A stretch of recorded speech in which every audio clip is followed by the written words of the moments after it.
નમસ્કાર દર્શક મિત્રો, લોકશાહી શાસન વ્યવસ્થામાં પ્રજાના પ્રતિનિધિ તરીકે ચૂંટાઈને આવેલા ધારાસભ્યશ્રીઓ વિધાનસભા ગૃહમાં લોક પ્રશ્નોને વાચા આપે છે. તેનાથી રાજ્યના વિકાસની નીતિ ઘડાય છે, નિર્ણયો લેવાય છે અને લોકોના પ્રશ્નોનું સુખદ નિરાકરણ આવે છે. તો દર્શક મિત્રો, 15મી ગુજરાત વિધાનસભાના 8મા સત્રમાં આજના દિવસે હાથ ધરવામાં આવેલી મહત્વની કાર્યવાહીના સંકલિત અંશો લઈને અમે ઉપસ્થિત થયા છીએ લોકશાહીના ધબકારામાં. તો ચાલો નિહાળીએ કાર્યક્રમ લોકશાહીના ધબકારા. ઓર્ડર.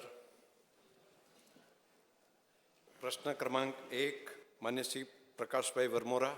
માન્ય અધ્યક્ષશ્રી, માન્ય મંત્રીશ્રી પાસે હું જાણવા માગું છું કે આ પ્રધાનમંત્રી કૃષિ સિંચાઈ યોજનાની શરૂઆત ક્યારે કરવામાં આવી અને આ યોજનામાં કેવા પ્રકારની કામગીરી કરવામાં આવે છે અને ફંડના ધોરણો શું છે? માન્ય અધ્યક્ષશ્રી, પ્રધાનમંત્રી કૃષિ સિંચાઈ યોજનાની જે શરૂઆત થઈ, માન્ય અધ્યક્ષશ્રી, જ્યારે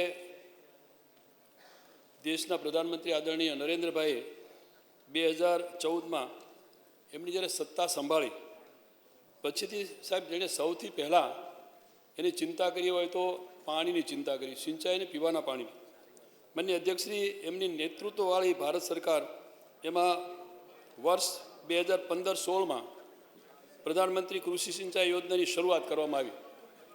તે સમયે કુલ 4 કમ્પોનન્ટ અમલમાં હતા, જે પૈકીનો એક એક્સિલેટેડ ઇરિગેશન બેનિફિટ પ્રોગ્રામ, બીજો હર ખેત કો પાણી, ત્રીજો પર ડ્રોપ મોર ક્રોપ અને ચોથું વોટરશેડ ડેવલપમેન્ટ. માન્ય અધ્યક્ષશ્રી, એ પૈકીનો જે મારી પાસે આ વિભાગ છે, ગ્રામ વિકાસ વિભાગ, એ પૈકીનું આ વોટરશેડ ડેવલપમેન્ટની અમલવારી ગ્રામ વિકાસ વિભાગના માધ્યમથી માન્ય અધ્યક્ષશ્રી કરવામાં આવે છે.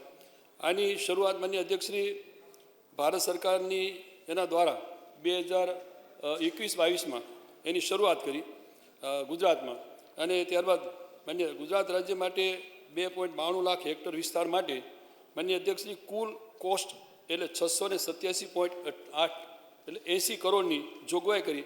એની સાથે લગભગ 51 પ્રોજેક્ટ 5 વર્ષ માટે માન્ય અધ્યક્ષશ્રી મંજૂર કરવામાં આવેલા. માન્ય અધ્યક્ષશ્રી, એમની જે કામગીરી છે, ખાસ કરીને પાયાની જે કામ છે એવું એન્ટ્રી પોઈન્ટ પ્રવૃત્તિ, જેમ કે પીવાના પાણીની સુવિધા, રેઇન વોટર હાર્વેસ્ટિંગ, ચેકડેમ બનાવવા અને પાળાઓ વગેરે રિપેરિંગ કરવું, એ ઉપરાંત જમીન વિકાસની પ્રવૃત્તિ કરવી. માન્ય અધ્યક્ષશ્રી, બીજું જળ સંચય ભૂમિ અને ભેજનું સંરક્ષણ કરવા માટેની પ્રવૃત્તિઓ એમાં આમાં સમાવેશ થાય. માન્ય અધ્યક્ષશ્રી, એની સાથે કૃષિ વિકાસની પણ પ્રવૃત્તિઓ એની સાથે કરવામાં આવે છે. માન્ય અધ્યક્ષશ્રી, અન્ય ગૌણ પ્રવૃત્તિઓ જેવી કે low cost net house, catering set, મંડપ ડેકોરેશન વગેરે પ્રવૃત્તિઓ પણ માન્ય અધ્યક્ષશ્રી આ કૃષિ સિંચાઈ યોજનાને કરવામાં આવે છે. આ માન્ય અધ્યક્ષશ્રી, આની અંદરનો ભારત સરકાર અને રાજ્ય સરકારનો હિસ્સો 60-40% એમાં હિસ્સો રહેલો છે. માન્ય દુર્લભજીભાઈ તેથરિયા. માન્ય અધ્યક્ષશ્રી, આપણા મારફત માન્ય મંત્રી પાસે જાણવા માગું છું કે 31/12/2025ની સ્થિતિએ સુરેન્દ્રનગર જિલ્લામાં પ્રધાનમંત્રી કૃષિ સિંચાઈ યોજના હેઠળ જે છેલ્લા 2 વર્ષમાં હાથ ધરવામાં આવેલા કામોમાં કેટલા વ્યક્તિગત લાભાર્થીઓને લાભ મળેલ છે? માન્ય અધ્યક્ષશ્રી, માન્ય સભ્યશ્રીએ 31/12/2025ની સ્થિતિએ સુરેન્દ્રનગર જિલ્લામાં પ્રધાનમંત્રી કૃષિ સિંચાઈ યોજનામાં વોટર ડેવલપમેન્ટ કમ્પોનન્ટ 2.0 એના હેઠળ 2 વર્ષમાં ખાસ કરીને વ્યક્તિગત જે લાભાર્થીઓને કઈ રીતના લાભ આપવામાં આવ્યા છે, એમાં માન્ય અધ્યક્ષશ્રી સુરેન્દ્રનગર જિલ્લાના ચોટીલા તાલુકાના પીપરાળી જે પ્રોજેક્ટ એ ગામમાં હતો, એની અંદર માન્ય અધ્યક્ષશ્રી તેમણે કહ્યું છે કેટલા લાભાર્થીઓને લાભ આપવામાં આવ્યો એટલી જ માહિતી એમણે છે. માન્ય અધ્યક્ષશ્રી, તો કુલ બંને વર્ષ 2024માં 4,505 અને વર્ષ 2025માં 1,084, આમ કુલ 5,589 લાભાર્થીઓને લાભ આપવામાં આવ્યો. પ્રશ્ન ક્રમાંક 2, માન્ય શ્રી હેમંતભાઈ આહિર. માન્ય અધ્યક્ષશ્રી, જવાબમાં એવું કહેવામાં આવ્યું કે 154 ઔદ્યોગિક એકમો સામે 154 શ્રમયોગીઓને 8 ઔદ્યોગિક એકમ સામે સમજાવટથી ચૂકવણું કરવામાં આવ્યું. એટલે એક તો આ સમજાવટ છે એ કયા કાયદા અંતર્ગત કરવામાં આવી અને સમજાવટ કોણ કરે છે? માન્ય મંત્રી શ્રી. માન્ય અધ્યક્ષશ્રી, પહેલાં તો શ્રમ કાયદાઓમાં ખાસ કરીને અસરકારક અમલવારી થાય, માન્ય અધ્યક્ષશ્રી, એ રીતે મારો વિભાગ કામ કરી રહ્યો છે. એ ઉપરાંત ખાસ કરીને ઔદ્યોગિક ક્રાંતિ અને જે ખાસ કરીને સલામતીનું જે વાતાવરણ જળવાય રહે બંને વચ્ચેનું, એ રીતની કામગીરી મારા વિભાગના માધ્યમથી થઈ રહ્યું છે. માન્ય અધ્યક્ષશ્રી, ખાસ કરીને જે શ્રમ અને શ્રમિકો એમની અને કોઈ શ્રમિકના સંગઠનો બંનેની વચ્ચેનો કોઈ ડિસ્પ્યુટ ઊભો થાય અથવા કોઈ ફરિયાદ આવે કોઈ સંસ્થાના એના માટેની, તો એ વખતે અમારા અધિકારીઓ એ સંસ્થાની મુલાકાત લે છે અને એનો રિપોર્ટ તૈયાર કરે. માન્ય અધ્યક્ષશ્રી, એની અંદર કોઈ વખત જે એમની રજૂઆતો છે, ખાસ કરીને જે શ્રમિકો હોય એમની રજૂઆતોમાં કે કોઈ પગારની વિસંગતતા હોય, સમયસર પગાર ન થતો હોય, ક્યાંક એને ખાસ કરીને જે ગ્રેજ્યુએટીની રકમની બાબતની હોય, ક્યારેક બોનસ આપવાનું થતું હોય, નિયમિત બોનસ ન મળતું હોય, એના અનુસંધાને માન્ય અધ્યક્ષશ્રી અમારા અધિકારીઓ અને જે સામાજિક સંસ્થા છે એ બંનેની વચ્ચેની એક કડીના ભાગરૂપે શ્રમિકોને બોલાવે છે અને એનું સમાધાન કરવા માટેનો પ્રયાસ કરે છે. માન્ય અધ્યક્ષશ્રી, એની અંદર જો કોઈ ડિસ્પ્યુટ ઊભો થાય તો પછી અમારા અધિકારીઓ છે એ સંસ્થાની મુલાકાત લેશે અથવા તો જે યુનિટ હોય એની મુલાકાત લે. મુલાકાત લીધા પછી માન્ય અધ્યક્ષશ્રી, એમાં એવું લાગે કે આમાં કંઈ ક્ષતિઓ છે અથવા તો બરાબર જે કંઈ સમાધાન થયું એ પ્રમાણે થતું નથી, તો માન્ય અધ્યક્ષશ્રી, અમારા અધિકારીઓ એ જે સંસ્થા છે એને મુલાકાત લઈને નોટિસ આપે અને સમય મર્યાદામાં નિકાલ કરવા માટેની સૂચનાઓ આપે. માન્ય અધ્યક્ષશ્રી, જો સમયસર ન થાય. એમણે એવું કહ્યું છે કે તમે જે આ સમાધાનનું કામ કરો છો એ કયા નિયમ પ્રમાણે કરો છો? કોઈ કાયદા પ્રમાણે કરીએ છીએ તો એટલો જ પ્રશ્ન છે, એ જાણકારી હોય તો આપ આપો. માન્ય અધ્યક્ષશ્રી, અમારા જે શ્રમના કાયદાઓ છે એ કાયદાની કલમ પ્રમાણે કયા પ્રકારની એમાં ક્ષતિ છે એને ધ્યાનમાં રાખીને કાયદાની કલમ પ્રમાણેના પગલાં લેવામાં આવે છે. માન્ય મુળુભાઈ બેરા. અધ્યક્ષશ્રી, હું આપણા મારફત જાણવા માગું છું કે 31/1/24ના સ્થિતિએ એક વર્ષમાં અમારા દ્વારકા જિલ્લો અને જામનગર જિલ્લામાં કેટલા એકમોની તાલુકાવાર તપાસણી કરવામાં આવી? કેટલા એકમો તાલુકાવાર, કયા કયા એવું નથી.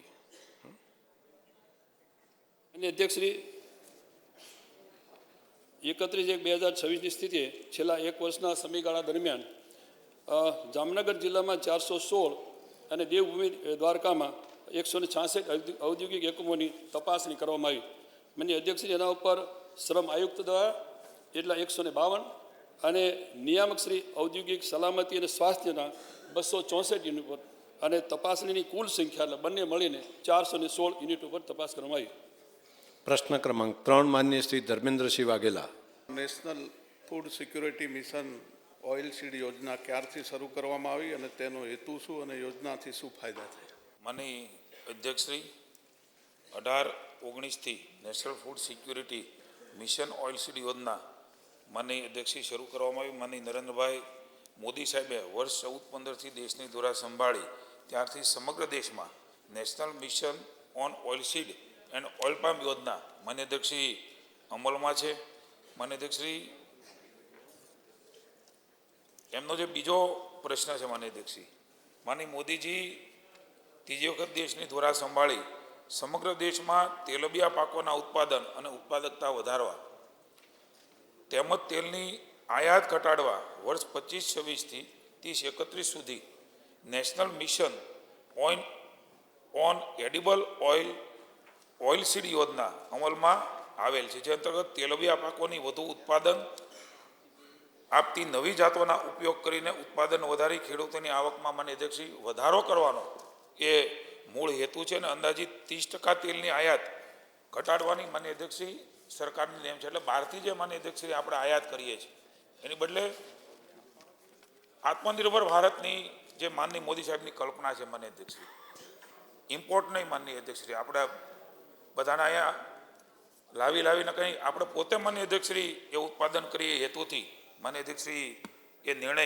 માનનીય મોદી સાહેબે લીધો છે. માનનીય અધ્યક્ષશ્રી, દરમિયાન તેલબિયા પાકોના જે વાવેતર વિસ્તારમાં અધ્યક્ષી છે એ 25.10 લાખ હેક્ટરથી વધીને અધ્યક્ષી સન્માની સભાગૃહ સમક્ષ મને આ વાત મૂકતા આનંદ 24-25 દરમિયાન 33.45 લાખ હેક્ટર માન્ય અધ્યક્ષશ્રી એમાંથી છેલ્લા 10 વર્ષમાં રાજ્યમાં તેલબિયા પાકોનું વાવેતર માન્ય અધ્યક્ષશ્રી 33% વધારો માન્ય અધ્યક્ષશ્રી ખેડૂતોના ઉત્પાદનો અને એના વેચાણ આ તમામ બાબતો માન્ય અધ્યક્ષશ્રી જે પ્રકારે માની ભૂપેન્દ્રભાઈના નેતૃત્વમાં રાજ્યનો મારો કૃષિ વિભાગ કરી રહ્યો છે મને અધ્યક્ષશ્રી 14-15 દરમિયાન તેલબિયા પાકોના ઉત્પાદનમાં 46 લાખ ટનથી વધીને 24-25 દરમિયાન 78 લાખ ટન એ માન્ય અધ્યક્ષશ્રી થયો છે. આમ છેલ્લા 10 વર્ષમાં રાજ્યમાં તેલબિયા પાકોના ઉત્પાદનમાં 70% વધારો માન્ય અધ્યક્ષશ્રી ખેડૂતે ખેતરમાં પરસેવો પાડીને માન્ય અધ્યક્ષશ્રી આ આંકડા છે એ ખેડૂતોના ઉત્પાદનના આંકડા છે. માન્ય અધ્યક્ષશ્રી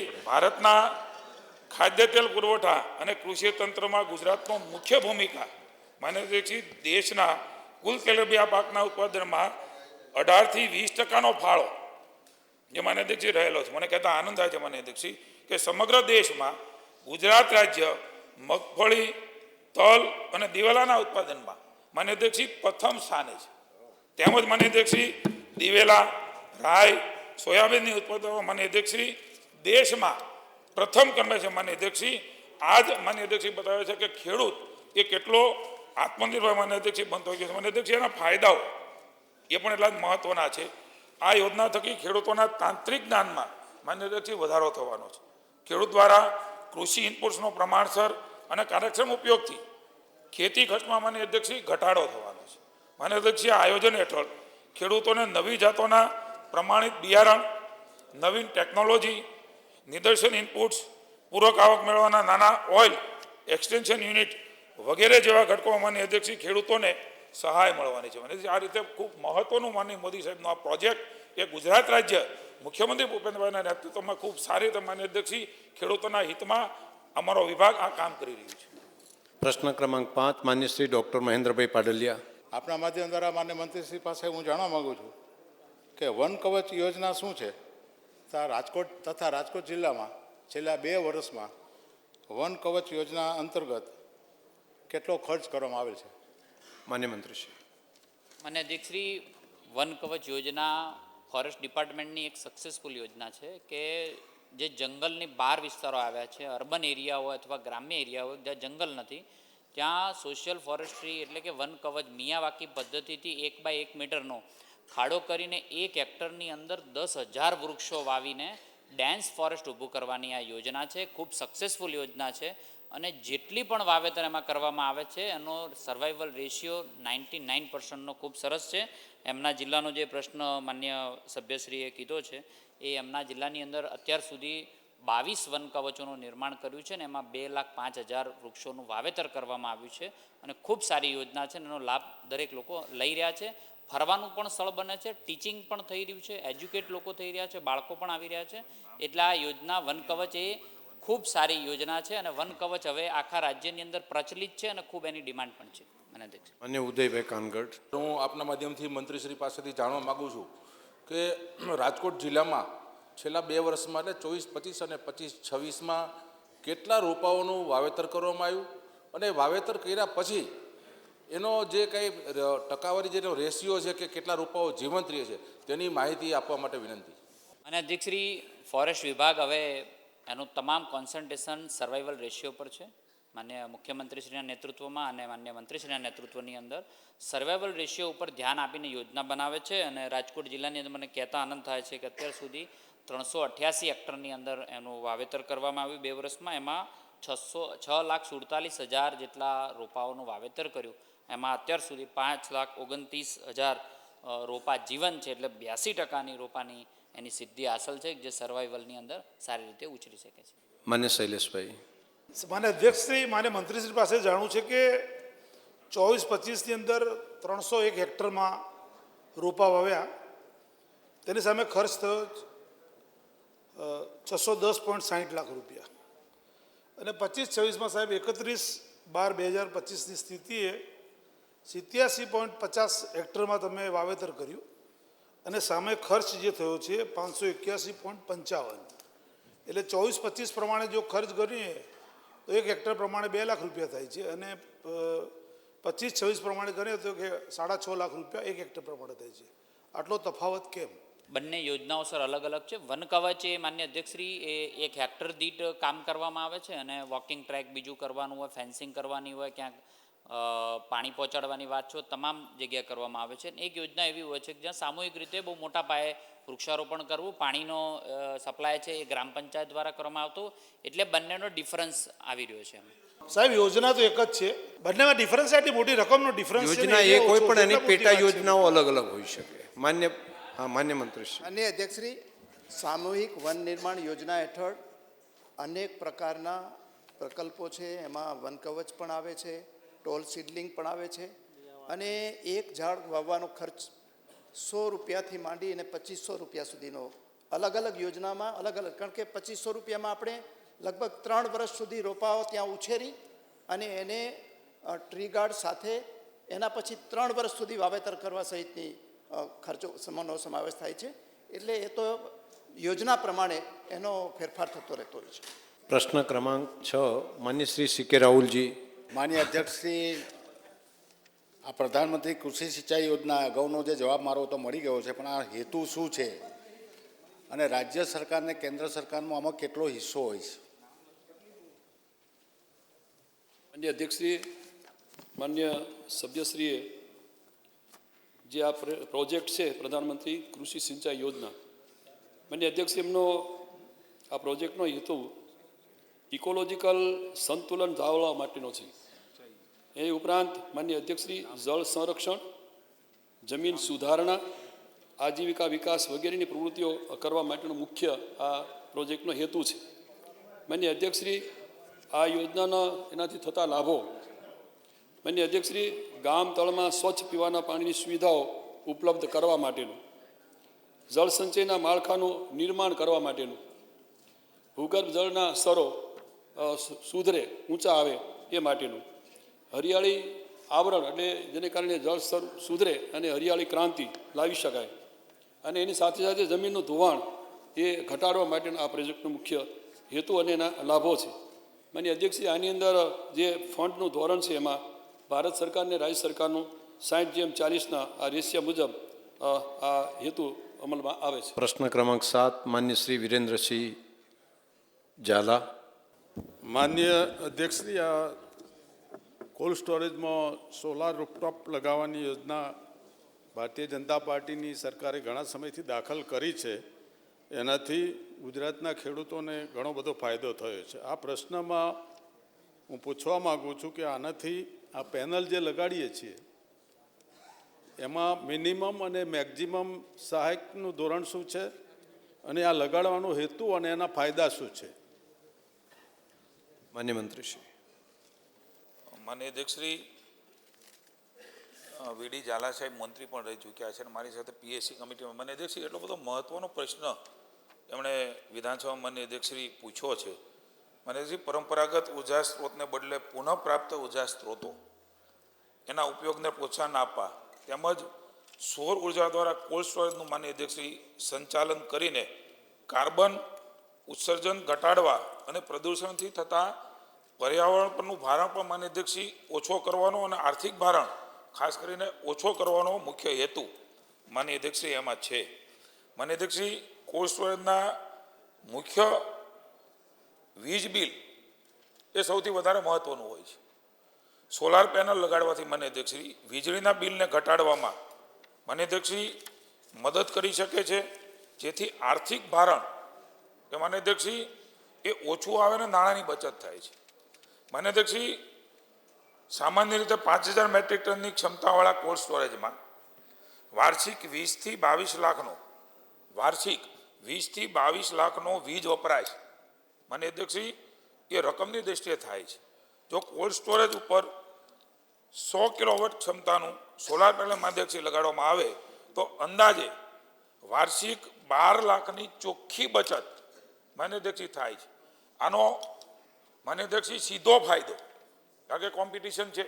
માની ભૂપેન્દ્રભાઈના નેતૃત્વની અંદર કોલ્ડ સ્ટોરેજ માટેની સબસિડીઓ છે, લોકો કોલ્ડ સ્ટોરેજ નાખી રહ્યા છે, પોતાનું ઉત્પાદન માની ફળફળાદી એ બધું સચવાય રહે માન્ય અધ્યક્ષશ્રી લાંબા સમય સુધી, એટલે ખૂબ મહત્ત્વનું છે. માનનીય અધ્યક્ષશ્રી, એ કોમ્પિટિશનના કારણે કે જે એમના ભાડા અથવા તો રાખવાની જે એને રકમ આપવાની હોય છે, એમાં પણ માનનીય અધ્યક્ષશ્રી 12 લાખ રૂપિયા કોઈ એક કોલ્ડ સ્ટોરેજવાળાને બચતા હોય તો સ્વાભાવિક છે કોમ્પિટિશનમાં સીધો જ ફાયદો એ વીડી ઝાલા સાહેબ એ ખેડૂતને મળવાનો છે.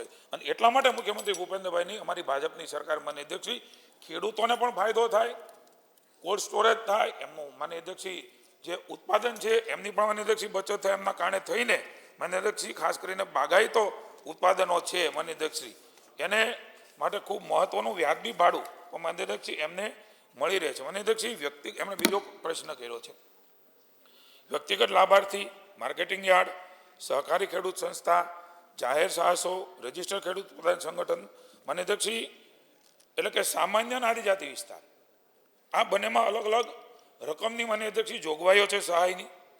17 લાખ એટલે 17.5 લાખ રૂપિયા માનનીય અધ્યક્ષશ્રી એ સામાન્ય અને આદિજાતિ વિસ્તારની અંદર માનનીય અધ્યક્ષશ્રી 26.25 લાખ રૂપિયાની સહાય માનનીય અધ્યક્ષશ્રી આ કોલ્ડ સ્ટોરેજ માટે થઈને એને પ્રોત્સાહિત કરવા માટે માનનીય અધ્યક્ષશ્રી ભૂપેન્દ્રભાઈના નેતૃત્વમાં અમારા ડિપાર્ટમેન્ટે કોલ્ડ સ્ટોરેજની કેટલી માનનીય અધ્યક્ષશ્રી સહાયો બાકી હતી એ લગભગ માનનીય અધ્યક્ષશ્રી અમે પૂરી કરી છે. એના કારણે રાજ્યના ખેડૂતોને ખાસ કરીને બાગાયતી જે ઉત્પાદન કરે છે એમના માટે માનનીય અધ્યક્ષશ્રી ખૂબ મોટું આશીર્વાદનું કામ માનનીય અધ્યક્ષશ્રી થઈ રહ્યું છે.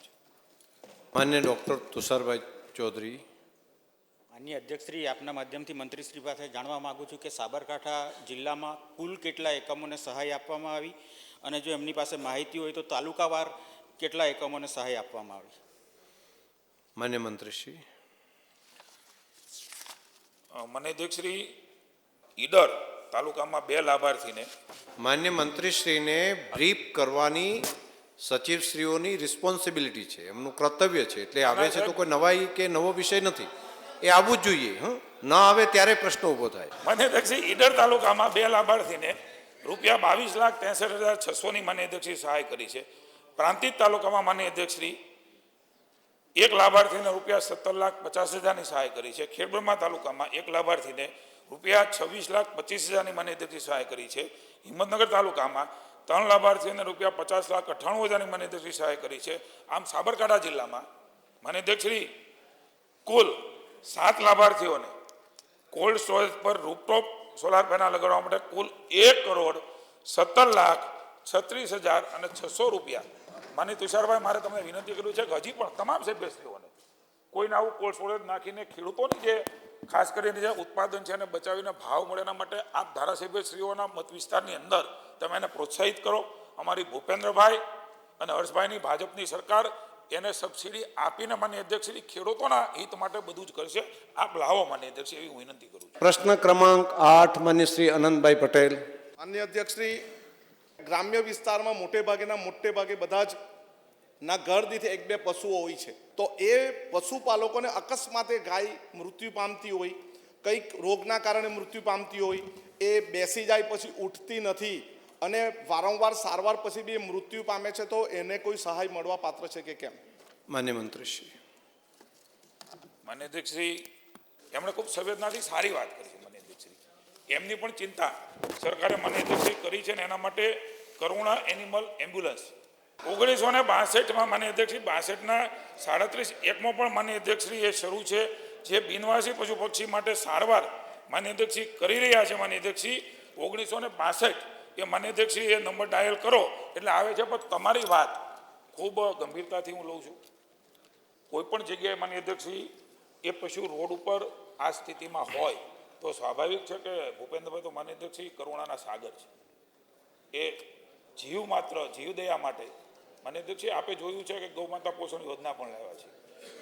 આપણા જિલ્લાની અંદર આપણી પાસે આ માહિતી હોય કે અહીંયા આ પશુનું પરિસ્થિતિ થઈ હતી અને પશુ ચિકિત્સાલયમાંથી અમારામાંથી એમ્બ્યુલન્સ અથવા કોઈ ડૉક્ટર નથી પહોંચ્યા. માનનીય અધ્યક્ષશ્રી, તમે મને આપજો કેમ નથી પહોંચ્યા, એમની પણ તપાસ કરીશું. એ વખતે શું પરિસ્થિતિ હતી એની પણ કરીશું. અને ભવિષ્યની અંદર માનનીય અધ્યક્ષશ્રી રાજ્યની અંદર આ પ્રકારના પશુઓ માટે તરત ઇન્સ્ટન્ટ અને સારવાર થાય એના માટેના માનનીય અધ્યક્ષશ્રી અમારો પશુપાલન વિભાગ પણ માનનીય અધ્યક્ષશ્રી કામ કરશે. માન્ય શૈલેષભાઈ પરમાર. માન્ય અધ્યક્ષશ્રી, માન્ય મંત્રીશ્રી પાસે એ જાણવું છે કે ગુજરાત પંચાયત સેવા વર્ગીકરણની ભરતી સામાન્ય નિયમ 98 મુજબ પશુ નિરીક્ષકની 3 જગ્યાઓ માટેની તમે એની કાર્યવાહી કરવાના છો. તો બાકીની જે જગ્યાઓ છે ખાસ કરીને પશુ ચિકિત્સક અધિકારીની એ 15 જગ્યાઓ માટેનું અને બાકીની જે જગ્યાઓ માટેનું શું પ્લાનિંગ સરકારે કર્યું? આ આપણો 1 કલાકનો સમય એ અહીંયા પૂછેલા પ્રશ્નનો ઉકેલ થાય તેના માટે છે. આ ટીકા કરવા માટેનું પ્લેટફોર્મ નથી. એ જ રીતે માન્ય મંત્રીશ્રીઓને પણ એ પ્રશ્ન જે પૂછ્યા છે તેના જવાબ આપવા માટેનો આ સમય છે. આ તમારે વિભાગોનું બાકીનું વર્ણન કરવા માટે વિભાગોની માગણીઓ પર તમે બોલી શકશો. એટલે ટૂંકમાં જે પ્રશ્ન પૂછાય છે પૂછવામાં પણ એવા ટૂંકો જવાબ પૂછો અને જવાબ આપવામાં પણ જે પ્રશ્નો પૂછ્યા છે તેને આનુષાંગિક જ જવાબ આપવામાં આવે. માન્ય અધ્યક્ષશ્રી 14 થી 23 માન્ય અધ્યક્ષશ્રી પશુ ચિકિત્સક અધિકારીના 312 જગ્યાનું માન્ય અધ્યક્ષશ્રી એ નિયત થયું હતું. માન્ય અધ્યક્ષશ્રી એમાંથી માન્ય અધ્યક્ષશ્રી 290 જગ્યાઓ એ માન્ય અધ્યક્ષશ્રી ભરતી કરવામાં આવેલ છે માન્ય અધ્યક્ષશ્રી, અને 22 જગ્યાઓ માન્ય અધ્યક્ષશ્રી મેં કહ્યું એ પ્રમાણે બાકી રહી હતી માન્ય અધ્યક્ષશ્રી. કારણ કે કોઈને કોઈ આગળ પાછળ એનું મૃત્યુ થાય, પ્રમોશન મળે, પુનઃ એકવાર માન્ય અધ્યક્ષશ્રી હું નથી દોહરાવતો, અને એના કારણે માન્ય અધ્યક્ષશ્રીએ બાકી રીતે અને કેરી ફોરવર્ડ કરી છે. પણ માન્ય અધ્યક્ષશ્રી આ તમામ ભરતીઓ આવતા 10 વર્ષનું જે નવું કેલેન્ડર બન્યું છે એમાં પણ અમારો વિભાગ નિયમિત ભરતી કર્યા માટેના આદેશો માનનીય મુખ્યમંત્રીએ માન્ય અધ્યક્ષશ્રી અમને આપ્યા છે. પ્રશ્ન ક્રમાંક 9 માન્ય શ્રી બાબુભાઈ જમનાદાસ પટેલ. માન્ય અધ્યક્ષશ્રી, હું મંત્રી પાસે જાણવા માગું છું કે રાજ્ય સરકારી કચેરીમાં ઇન્ટરનેટ સેવા પૂરી પાડે છે તે Gujarat state wide area network infrastructure આધુનિક અને અપગ્રેડ માટે સરકારે શું કાર્યવાહી કરવામાં આવી છે? માન્ય અધ્યક્ષશ્રી, માન્ય સભ્યશ્રીએ જીસ્વાન નેટવર્કનું આધુનિકરણ અને અપગ્રેડેશન માટેની પ્રશ્ન પૂછ્યો છે. માન્ય અધ્યક્ષશ્રી, જીસ્વાન નેટવર્ક 2001માં શરૂ કરવામાં આવ્યું ત્યારે એની સ્પીડ હતી માત્ર 34 MBPS. એમાંથી વધીને આજે માન્ય અધ્યક્ષશ્રી 34 MBPSમાંથી કલેક્ટર ઓફિસ સુધી જે સ્પીડ છે આપણી એ 1 GBPSની થઈ. અને જે મામલતદાર અને તાલુકા કક્ષાની ઓફિસો છે ત્યાં માન્ય અધ્યક્ષશ્રી 500 અને 200 MBPSની સ્પીડ છે. એટલે ખૂબ સારી સ્પીડ આપી શક્યા છે. અને અત્યારે હું માનનીય મુખ્યમંત્રી ભૂપેન્દ્રભાઈ પટેલનો આભાર માનીશ કે એમણે આ વખતે અમને નાણામંત્રી શ્રી મારફતે જે આ અપગ્રેડેશન અને આધુનિકરણ માટે 135 કરોડ રૂપિયાની જોગવાઈ કરી છે. અને એ ઉપરાંત આપણે ડેટા સેન્ટર છે આધુનિક બનાવવા માટે માનનીય અધ્યક્ષશ્રી એનું આયોજન છે.